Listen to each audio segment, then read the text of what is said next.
Recognizes Ms. Kolander. I want to thank the committee for giving AFA the opportunity to testify today and giving our members from U.S. Airways Flight 1549 the opportunity to tell their story.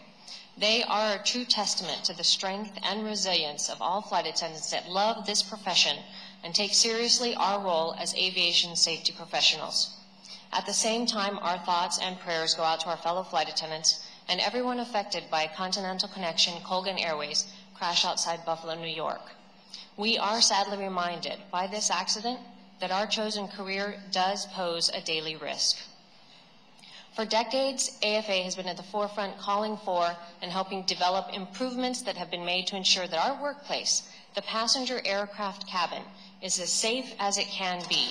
We have been an integral part in accident investigations going back to the mid-1950s and played a key role in developing recommendations from these investigations. Over the years, we've seen a number of changes in design standards that have improved survivability and decreased injuries. Among them are less flammable cabin materials, floor-level emergency escape lights, and requirements for 16G seats in all newly manufactured aircraft. My written testimony provides greater detail on these and other improvements, but many more still need to be done and need to be addressed, such as aircraft air quality and evacuation certification standards. The evacuation of Flight 1549 reminded everyone in the world in stunning fashion just exactly what the role and purpose of flight attendants are: in-flight safety professionals. On that day, each member of this senior crew did their jobs as trained. Had they not done so, we would be talking about a completely different outcome. The aircraft landed at the right angle and was evacuated quickly with minimal injuries. There were also a number of fortunate circumstances that day, such as the weather conditions, readily available watercraft to provide assistance, and time of day that lined up perfectly for successful outcome. But we cannot always rely on luck. For that reason, we build redundant safety systems into the aircraft design to address potential failures. That is, if one of the safety protections fail, another layer of protections in the aircraft design will assist in mitigating continued failure or damage. When things start to fail in the cabin, we are left to rely solely on our training. Just because the crew did their job successfully in this case doesn't mean that we should stop building in additional operational layers in the flight attendant world to enhance safety. One of those layers is training. Training is crucial, just as crucial as redundant systems in design.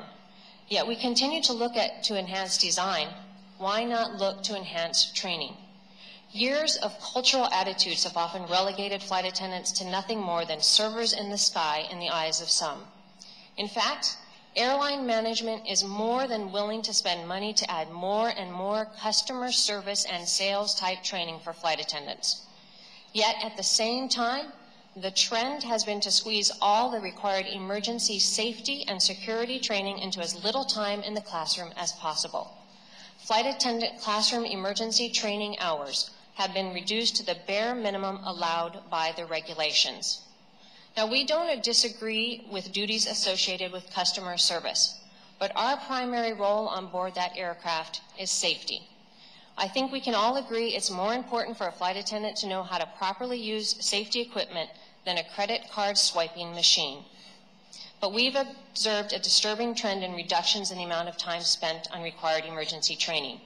Currently, some of the regional airline operators are providing a 2-day recurrent training for their flight attendants. A regional airline typically has only 1 or 2 aircraft types with similar configurations of the cabin, similar locations of emergency equipment, and similar procedures for emergency evacuation. A major operator, in contrast, has multiple aircraft types in multiple aircraft configurations and is conducting only a 1-day recurrent training. And sadly enough, we just recently learned that one of our regional airlines is now planning to reduce their 2-day to a 1-day emergency training. That's because the majors are doing it, the regulations allow it, and the FAA approves it. Training is not our only concern. My written testimony highlights other areas, and in fact, one of those areas is fatigue. Our President, Pat Friend, has on several occasions addressed this committee on that issue. In conclusion, we have been fortunate to see an overall decrease in commercial airline accident rates over the last few years, but we cannot rest on our laurels.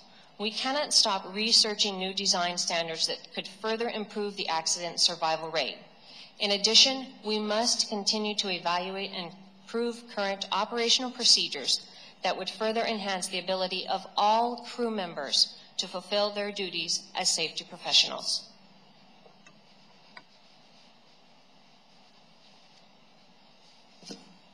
Ms. Kolander, we appreciate your testimony. Now the chair recognizes Captain Prater. Good morning, Chairman.